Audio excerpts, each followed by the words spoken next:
شماره 1. پینار دنیز.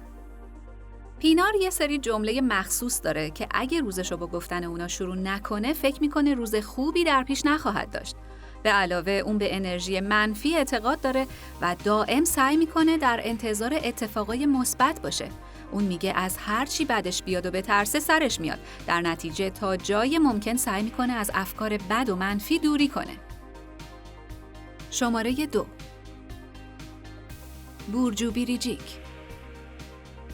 خیلی‌ها معتقدن که دادن یه شیء نکتیز مثل چاقو یا قیچی به دست کسی باعث دعوا و دشمنی بین اون دو نفر میشه. واسه همینم بورجو هیچ وقت قیچی یا چاقو رو دست کسی نمیده، بلکه ازشون میخواد خودشون برش دارن. شماره 3. آیتاچ شاشماز. آیتاچ هیچ وقت از زیر نردبون رد نمیشه، چون این کارو بدشگون میدونه و اگه جایی شیشه‌ای بشکنه از اونجا پا به فرار میذاره. شماره 4. جمره بایسل. جمره به چشم بد و انرژی منفی اعتقاد داره. شماره 5. هیلال آلتین بلک. هیلال به عدد شانس اعتقاد داره. اون میگه با دقت کردن و کشف شباهت‌هایی بین اعدادی مثل پلاک خونه، شماره اتاق، شماره صندلی، تاریخ‌هایی که خبرای خوبی گرفتم، تاریخ تولد افرادی که دوستشون دارم و تاریخ تولد خودم به این اعتقاد رسیدم. شماره 6. بورجو اوزبرگ. این بازیگر برای اینکه از چشم بد در امان باشه عادت داره در این جور مواقع اول لاله گوششو بکشه و بعد 3 ضربه به چوب بزنه. شماره 7. بوراک اوزچیویت.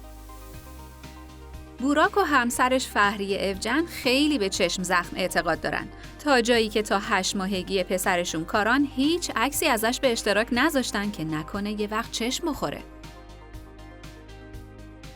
شماره 8. دنیز بایسال.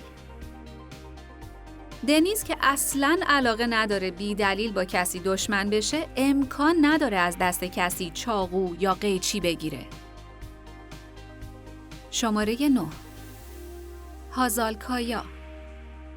هازال از اون بازیگرای خرافاتیه که شدیداً به چشم بد اعتقاد داره و برای در امان موندن از اون دائما با آب و سرکه استحمام میکنه و گیاه مریم گلی دم میکنه و میخوره. شماره 10. سرنای ساریکایا. سرنای قبلاً یه چند سالی یه بند قرمزی رو به دور مچ پاش میبست که اعتقاد داشت براش خوشیومنه. میگن این بند قرمز یه بند خاصه که خیلی از سلبریتی‌ها از اون استفاده میکنن و باعث جلب کردن توجه دیگرون به شخص میشه. به این بند قرمز یه دعای خاص خونده میشه و با 7 گره هم به دور مچ دست یا پا بسته میشه. شماره 11. چالار ارتورول. این بازیگر برای اینکه خانواده‌اش و رابطه عاشقانش چشم نخوره سعی میکنه تا جایی که ممکنه عکسی از عشقش و خانواده‌اش به اشتراک نذاره. شماره 12. بنسو سورال.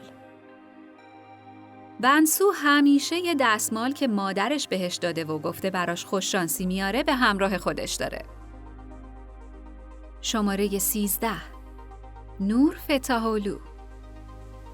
این بازیگر برای بدور موندن از چشم بد ورودی خونش رو با سرکه میشوره. شماره 14. ایلایدا آلیشان. ایلایدا نسبت به اعداد وسواس شدیدی داره و تا جایی که بتونه از اعداد فرد گریزونه. اون میگه این حس از بچگی همراه اون بوده. شماره 15. انگین اوزتورک. انگین اوزتورک هم یکی دیگه از آدماییه که فکر میکنه با زدن 3 ضربه به چوب از چشم بد حفظ میشه، تا جایی که یه بار در حین موتور سواری وسط راه وایساد و کلاه ایمنیشو در آورد تا بتونه لاله گوششو بکشه و به چوب ضربه بزنه تا نکنه یه وقت چشم بخوره. شماره 16. نورگل یشیلچای. این بازیگر اعتراف کرده که مثل خیلی از مردم به خرافات اعتقاد داره. مثلا اونم مثل خیلی از مردم ترکیه اگه میخواد به چیزی برسه، اونو در عید هیدراللز آرزو میکنه و یه اعتقاد دیگه اون اینه که اگه لباسی رو پشت و رو بپوشه، باعث میشه که کسب و کارش از رونق بیفته. شماره 17. جم ییلماز. جم یه گردنبند با یه پلاک خاص داره که معتقده اونو از چشم بد حفظ میکنه و براش خوششانسی میاره. پلاک این گردنبند یه سکه طلای واقعی رومیه. شماره 18. هانده ارچل. هانده عادت داره وقتی کاریو انجام میده اونو 3 مرتبه تکرار کنه و میگه اگه دیدین دارم یواشکی انگشتامو میشمارم، بدونین دارم یه چیزی رو توی ذهنم 3 برابر میکنم. شماره 19. آیچا آیشین توران. آیچا توی برنامه ابراهیم سلیم صراحتاً گفته که خیلی خرافاتیه.